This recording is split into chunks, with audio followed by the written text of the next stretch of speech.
third Wednesday of the month, so we get to catch up with Andy and Brent from the United Way. The campaign is underway, but folks, we need some help. Is that right? I guess you could say it that way. We do have constant, funding coming in, but it is tracking a little behind where it's been in the past. And Brent was pointing out that each year for the last handful of years, we have been tracking behind where we need to be.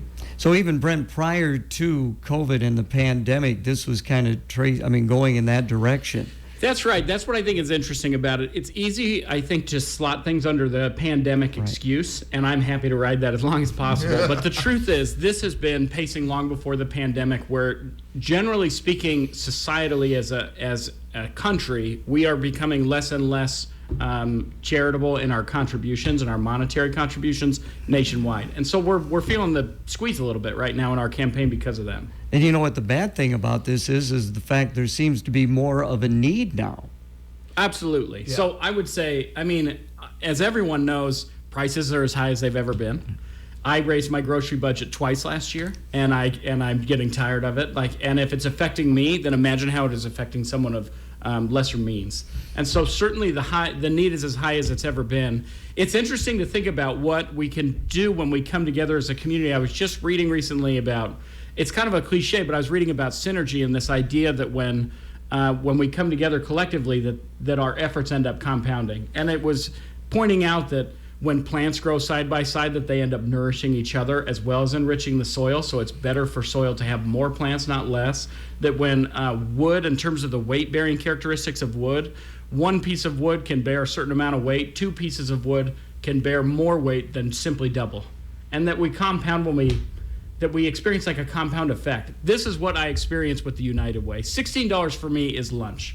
$16 donated to the United Way is a uniform for an employee, which buys a lot of lunches. And so I think that that's the opportunity that we need to tap back into as we explore the United Way campaign. The impact on the community is hard to measure. The ripples are significant. There's no question if we just took away, if we like George Bailey'd the United Way and just removed the United Way temporarily, we would have agencies that wouldn't survive, and we would have other agencies that do very important work that would have to shrink. It's incredibly important.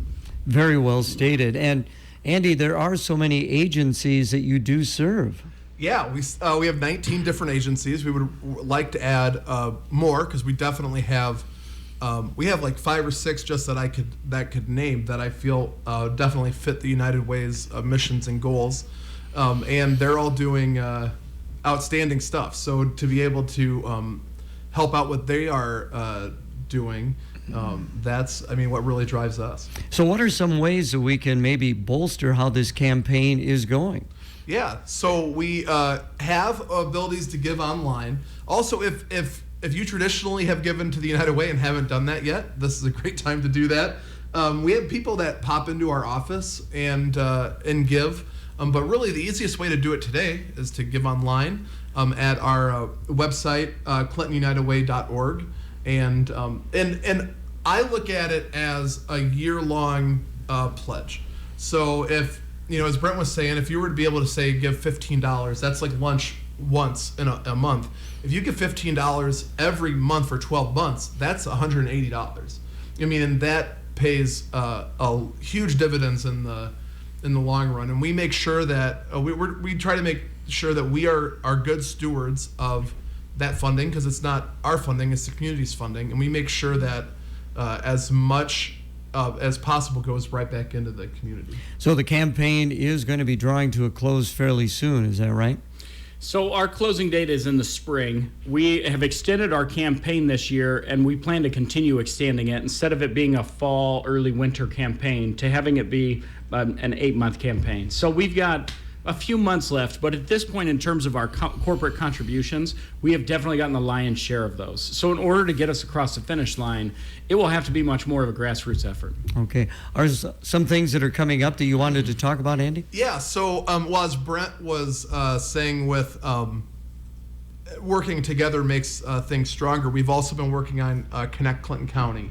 And we just had a summit for Connect Clinton County. We've been having quarterly summits, and that's every nonprofit in the county helping to work together to make everybody better. It is still a newer thing, so we're still kind of growing on that. But we have some cool things coming up. The Sisters of St. Francis are putting on a movie next Wednesday, I believe it's 25th at 6 o'clock at the community college. And it's on human trafficking. It's called Push Out. The documentary is called Push Out. And there's going to be some guest speakers. That's going to be an interesting event for our community. We also have, so the Clinton County Walk of Fame is a pretty cool event that I've gotten to be a part of. And nomination forms are out now on the Sawmill Museum's website. If you have somebody that's made a huge impact on Clinton County, or somebody that was, has come up and grown up in Clinton County, and then they went on to do great things. Last year, the recipients were Julie Allisey, the Bicklehops. I'm not going to be able to remember everybody's name, but there was a couple astronauts, somebody in the Cal Wheatland area that was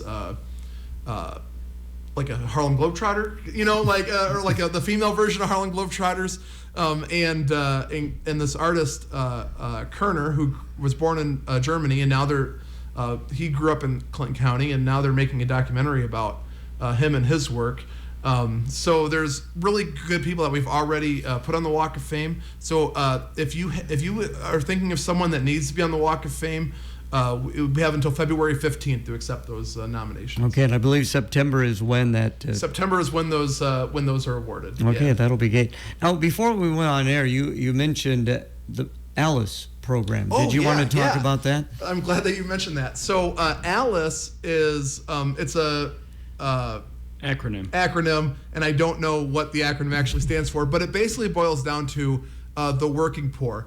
It's we talk about like poverty and people that aren't able to make it day to day. Alice is everybody that is doing everything that society has told them they're supposed to do, working a job or two or three, and at the end of the day they're still not able to really get by, or they're living paycheck to paycheck.